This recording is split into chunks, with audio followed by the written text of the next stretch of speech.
I'm Ellie, and this is George. A couple weeks ago on stream, I talked about voice training. I also talked about the secret trick that I use to pretty much speedrun voice training. This is far from a comprehensive guide, but what I talk about in this I deem pretty important. I will link material that I use and talk about in the description. If you do want a more comprehensive guide on what I learned from voice training and my techniques for it, then give me the comments, likes, and subscribes. Them subscribes, likes, and comments, they help a lot.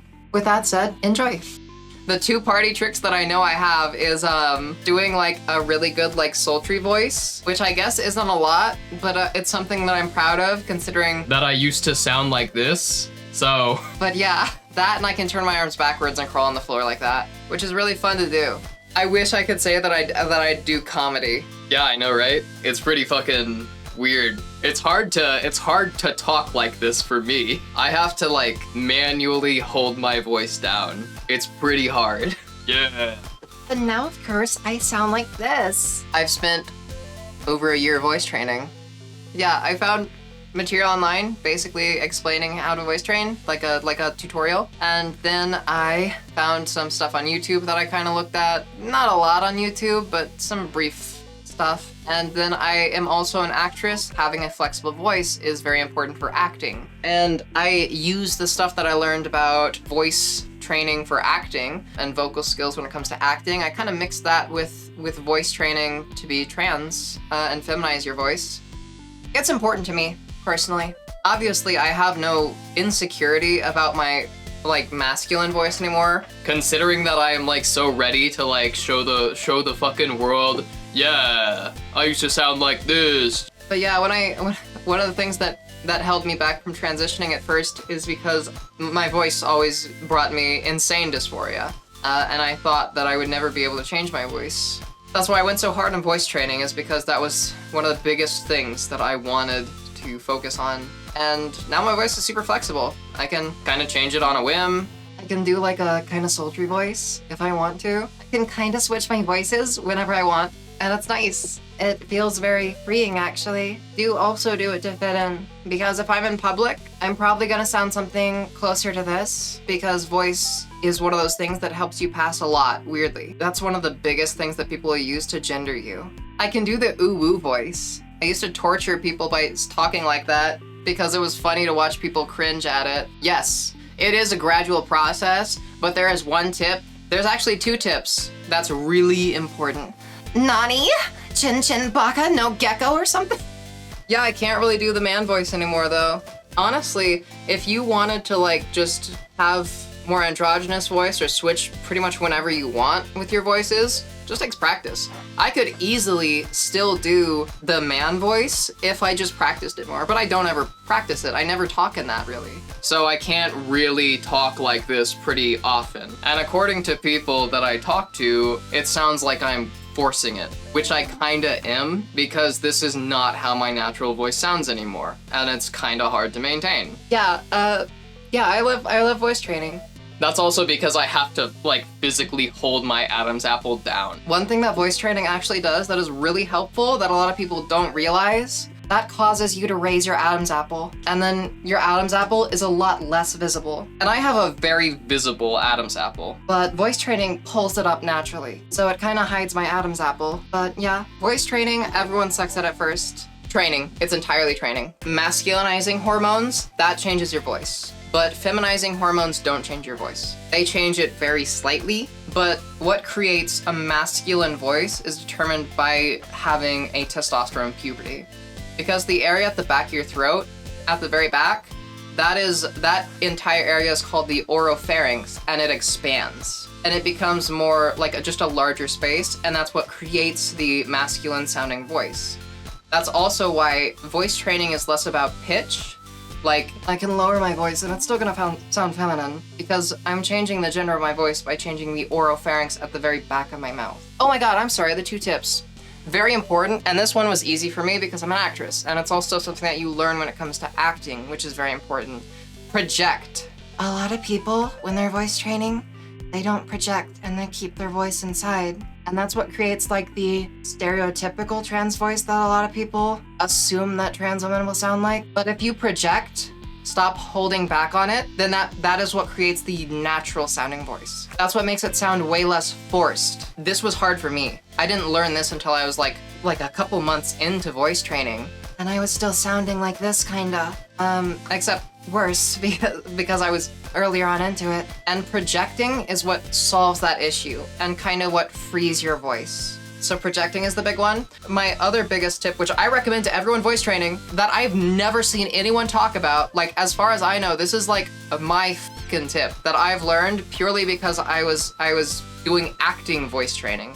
Tongue twisters. This is the biggest fucking tip I can recommend for everyone. What I learned about when it comes to acting is that you need to have flexibility in your mouth. The way that we speak is by using a very, very broad collection of muscles. You need to do tongue twisters because that allows you to practice the broad range of muscles that you use to speak. What voice training is for feminizing your voice is learning how to control those muscles in an entirely different way. The oropharynx is the area in the back of the throat. When feminizing your voice, you are counteracting what happened with a testosterone puberty by manually building up the muscles and then contracting them. And I can kind of show you that. I feel really weird doing this.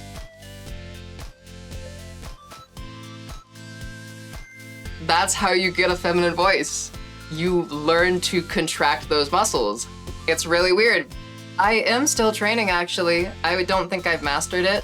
For now, my biggest problem that I'm trying to work with is consistency. It was a much bigger problem when I first started voice training. Maintaining the voice is the hard part, which is that also applies to the tongue twister thing, so I'm gonna loop back to that. The problem that I faced at that time was that I didn't have control, and I would regularly switch back and forth between my voices, kind of like this, like just in the middle of talking. Like I would try to speak in like one voice, and then I wouldn't be able to, and so it would naturally turn into like another voice of mine, and it was hard maintaining consistency. Yeah, it's something that you need to focus on, but it's also the muscles need to be strong enough to hold. I showed the back of my mouth, the muscles contracting. If I manually like contract them more, it will make my voice more feminine, but it's a lot harder to focus on. It's kind of like if you went around holding your fist. The stronger the muscle gets, the more you can relax. Both because the muscle gets bigger, the muscles at the back of my throat are literally bigger, so it takes less work to contract them and close that space. But also they get stronger, and eventually they just get used to it. And so after a while, what will feel like this just becomes this. And your voice will adjust. Your body adjusts, and then it changes. When I wake up, I sound like this. That's the reason I can't do my masculine voice anymore, is because my body has adjusted and changed because I held my voice in the feminine position for so long that my body just got used to it. That's what creates like permanent voice changes. Also, cis people can change their voice. Everyone can change their voice. I know my best friend used to be insecure about his voice because he wanted more of a masculine voice. And like, I told him, like, you can get one if you voice train. It doesn't have to be for transgender people. You can literally just completely change your voice if you wanted to. The longer you hold it and the more you practice it, eventually that will become your new voice. That's like the part that I'm working on now. This is kind of like my more relaxed voice. And then I have my deluxe feminine voice, which is more like this, which is the voice that I try to talk in when it comes to like public. And right now the point of voice training that I'm at is not that I don't know what I'm doing or that I can't get into the voice. It's that my body hasn't yet shifted to get used to this voice. And on stream, I've been trying to use this voice more and use it as practice to focus on this voice so that it can become my voice, which is effectively the next step. The thing about tongue twisters and why it's so important is because you need to practice using all the phonetics that you can in your femme voice. Because the issue that a lot of trans women face when it comes to using their femme voice is that eventually, in conversation, you are going to run into a phonetic sound that you are not used to talking with in your femme voice. And that will confuse your body. It will confuse your muscles, and so they will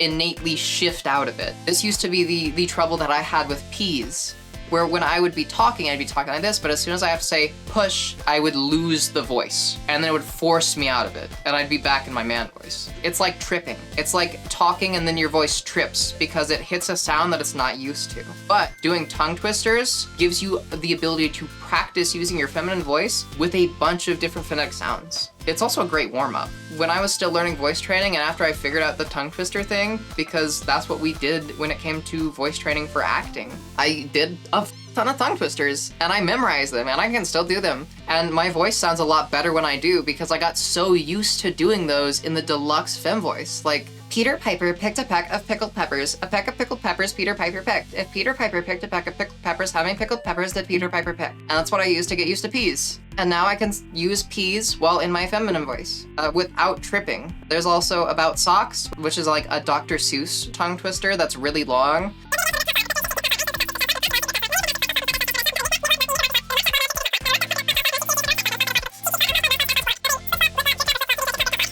It's really long. And the more difficult it is, and the more you practice, the better your fem voice gets. It's like doing intense exercise. There's voice training, and doing tongue twisters in your fem voice, it's like practicing a conversation without actually having to have a conversation with someone. And it's a great placeholder because normally the biggest advice for using your fem voice and getting used to it is just talk in it. Just endure the difficulty and the trip ups until you get used to it, which is always going to be a part of the process. But if you use tongue twisters, you can kind of supplement that and get yourself much farther along the way and learn much quicker than if you never did tongue twisters and just relied on the happen chance that you will run into a confusing phonetic sound in conversation at random. And I tell everyone that. As soon as it comes to voice training, I tell everyone that. You don't have to maintain your fem voice the entire time. Obviously, I didn't. When I first started, I could only hold my feminine voice 10 seconds. And then after that, it was only 1 minute, and then only 5 minutes, and then only 10 minutes, only an hour, so forth and so on. Until now, I can kind of hold it nonstop. When you do try to hold it, do tongue twisters. And you need to do different ones because, like exercise, you need to surprise your vocal muscles. If you do the same tongue twister over and over again, then you're just gonna get used to it, and it's gonna stop being effective. I started with just the About Socks one because it's so big and long, but it didn't have a lot of plosive sounds like P's and B's. And so that meant that those were still weak sounds that would trip me up when I tried to use my voice. R's are also one that I had a really hard time with, and I think it was rolling rubber wheels on a red wrecked wagon, which was really hard, even though it's really short. Rolling rubber wheels on a red wrecked wagon. That one was really hard for me to actually get used to. But the point is, look up tongue twisters, do as many as you can, as frequently as you can, use them to warm up. It's like the way to speed run voice training. Because I went from 0 to hero as far as my voice goes really quickly. When I started using tongue twisters and projecting, I was in a very bad spot and I had barely learned anything after months, and I had made some progress, but it wasn't a lot. And then I started doing that, and that immediately kicked me off. I moved very quickly from that point on. It is still a very slow process, and honestly, it sucks. That's the hard part. Voice training, it sucks.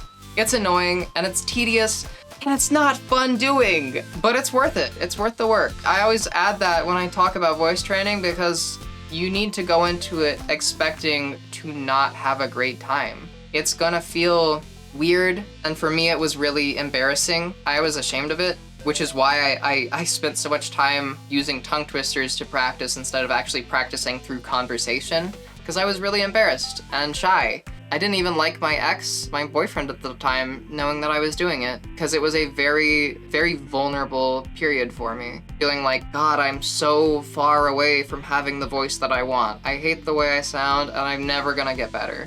But you do get better. It just takes time. Yeah, it is literally exercise, because the entire first few months of voice training, you're pretty much just building up the muscles in the back of your throat so that they get big and strong enough until you can constrict your throat enough, and comfortably so, to talk in a more feminine voice. It is literally just lifting weights pretty much. Before you can do any of the fun stuff, you have to get strong, and you have to make the muscles strong enough to even be able to do that. And that sucks, and it's not fun, and it's annoying. When I was first starting voice training, I would record myself and I'd go, I f***ing hate voice training. This sucks. And then that is the test phrase that I would use to gauge my progress. Cause it sucks. It's not fun. But it is work that is very well worth it. And if you just commit to it enough and know what you're doing, which is why I try to give tips, then you're good. there's no problem. You'll be fine. If you're like me, you'll probably feel really embarrassed, but it is very, very helpful. And honestly, my voice is probably one of the biggest things that kills my gender dysphoria now. According to everyone else, it's really passing, and that gives me so much confidence. But yeah, it's worth it. It's worth the work. So yeah, project and tongue twisters. If you can project while doing tongue twisters, you're Gucci. That means that you're like pretty close to reaching your voice. But yeah.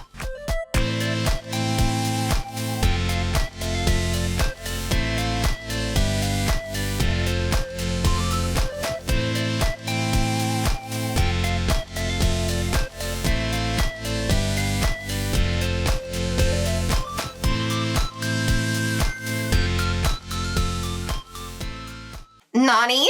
Chin Chin Baka no Gecko or something?